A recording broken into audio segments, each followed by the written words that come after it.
दोस्तों, देश के सबसे बड़े पद पर विराजमान प्रधानमंत्री मोदी के नाम से कौन वाकिफ नहीं होगा।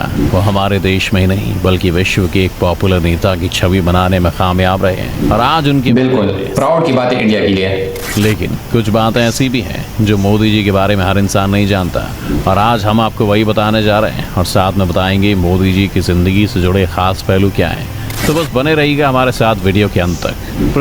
हाय, welcome back to my new video. आज की वीडियो में मैं रिएक्ट करने वाला हूँ पीएम मोदी की कुछ खास बातें जो कि आप लोगों ने आज से पहले कभी नहीं सुनी होंगी।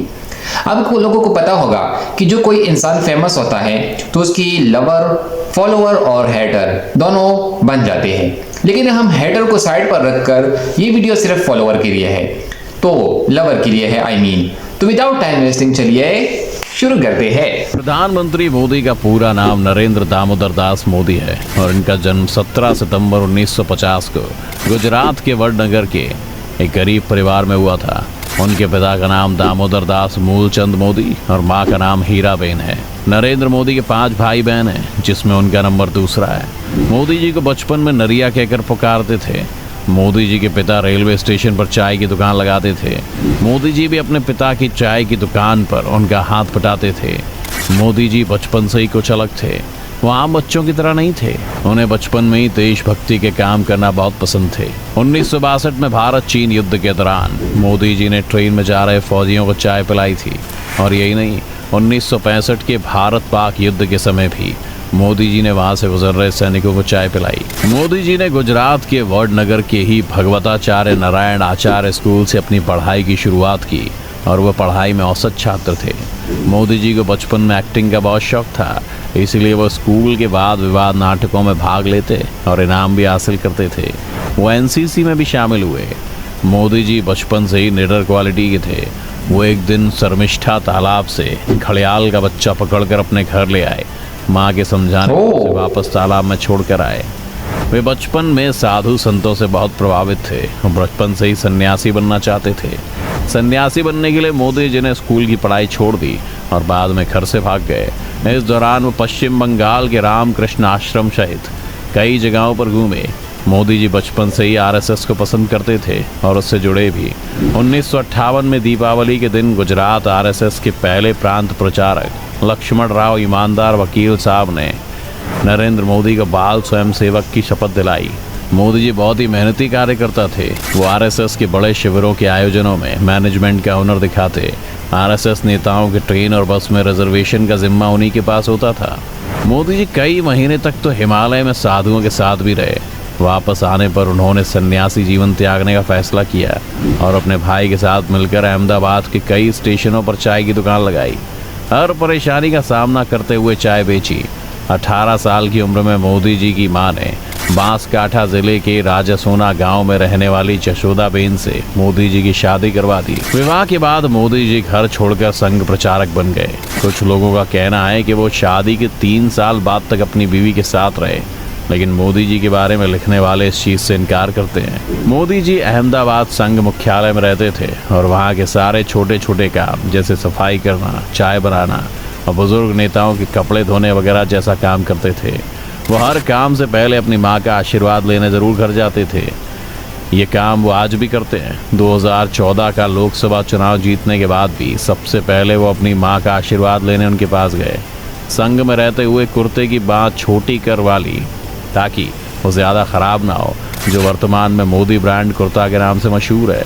1975 में जब इंदिरा गांधी ने कई राजनीतिक कारणों की वजह से राज्यों में आपातकाल लगा दिया था, उस वक्त भी मोदी जी सरदार के रूप में पुलिस से छुपकर सरकार की गलत नीतियों का विरोध करते रहे। मोदी जी बहुत ही मेहनती कार्यकर्ता थे। आरएसएस में उनके कार्य को देखकर उन्हें बहुत ज़्यादा सम्मान मिलने लगा। वो स्वामी विवेकानंद से बहुत ज़्यादा प्रभावित थे। उन्होंने गुजरात में स्वामी विवेकानंद युवा विकास यात्रा भी निकाली। मोदी जी शुद्ध शाकाहारी हैं। वो व्रत भी बहुत रखते हैं। मोदी जी 18 घंटे काम करते हैं और कुछ ही घंटे सोते हैं।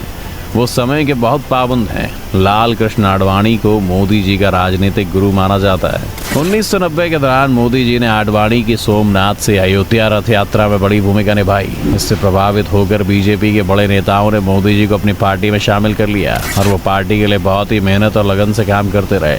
1985 में गुजरात के विधानसभा चुनाव में बीजेपी पार्टी को बहुमत हासिल हुआ। मोदी जी की शंकर सिंह वाघेला से कुछ नाराजगी हो गई, जिसकी वजह से शंकर सिंह वाघेला ने इस्तीफा दे दिया और केशव भाई को गुजरात का मुख्यमंत्री बना दिया। अब मोदी जी को दिल्ली बुलाकर केंद्रीय मंत्री की रिस्पॉन्सिबिलिटी सौंप दी। धीरे धीरे केशव भाई की तबीयत खराब रहने लगी और चुनाव में पार्टी कई सीटें भी हार गई। इसके बाद बीजेपी ने अक्टूबर 2001 में मोदी जी को गुजरात का मुख्यमंत्री बना दिया। मोदी जी ने गुजरात में विकास किया, हर जगह बिजली और पानी की व्यवस्था की और एशिया का सबसे बड़ा सोलर पार्क गुजरात में बनाया गया। 2002 में तरक्याती काम काफी ज्यादा किए थे। कांड में मोदी जी का नाम जोड़ा गया। इसके लिए न्यूयॉर्क टाइम्स ने मोदी जी को जिम्मेदार ठहराया। गोधरा कांड गुजरात के गोधरा शहर में 27 फरवरी 2002 को हुआ था। गोधरा शहर में रेलवे स्टेशन पर साबरमती ट्रेन के S7 कोच में आग लगा दी गई, जिसमें 59 लोगों की जान चली गई। इसके बाद गुजरात में जगह जगह पर सांप्रदायिक दंगे शुरू हो गए और 28 फरवरी 2002 को गुजरात के कई इलाकों में दंगों ने भयंकर रूप ले लिया और 1200 से ज़्यादा लोग मारे गए। इसके बाद सुप्रीम कोर्ट ने इस कांड की जांच के लिए स्पेशल कमेटी बनाई। कमेटी ने पूरी जांच पड़ताल की। 2010 में सुप्रीम कोर्ट ने कमेटी की जांच के आधार पर फैसला सुनाया। फैसले में सुप्रीम कोर्ट ने कहा कि कमेटी को दंगों में कहीं भी मोदी जी का कोई हाथ नहीं मिला। मोदी जी ने गुजरात में सरकारी कायदे कानून के खिलाफ बनाए गए सभी मंदिरों को तोड़वा दिया। इसके बाद मोदी जी की लोकप्रियता गुजरात में इतनी बढ़ी कि लगातार 4 बार मोदी जी गुजरात के मुख्यमंत्री रहे। 2013 की केदारनाथ आपदा में क्षतिग्रस्त हुए केदारनाथ मंदिर के पुनर्निर्माण के लिए केंद्र सरकार से मोदी जी ने मांग की, लेकिन उस वक्त कांग्रेस सरकार ने मना कर दिया। मोदी जी की कामयाबी और अच्छी नीतियों को देखते हुए भाजपा सरकार ने 2014 के लोकसभा चुनाव में मोदी जी को प्रधानमंत्री के रूप में चुना। चुनाव के लिए मोदी जी ने सोशल मीडिया का भी खूब इस्तेमाल किया और अपनी मेहनत और लगन के बल पर भाजपा पार्टी को भारी बहुमत से जीत दिलाई। 26 मई 2014 को दिल्ली के राष्ट्रपति भवन में मोदी जी ने भारत के सर्वोच्च नेता प्रधानमंत्री पद की शपथ ली। मोदी जी भारत के 15वें प्रधानमंत्री बने। लोगों के लिए वो इतने पॉपुलर नेता बन गए कि दोबारा भी बीजेपी पार्टी को ही बहुमत के साथ जीत मिली और 30 मई 2019 को दूसरी बार भारत के प्रधानमंत्री बने। वाकई काफ़ी ज़्यादा तरक्की इंडिया की हो गई है और हो रही है। इसकी मैं क्रेडिट देना चाहता हूँ क्योंकि 4th largest economic power India बन गया है।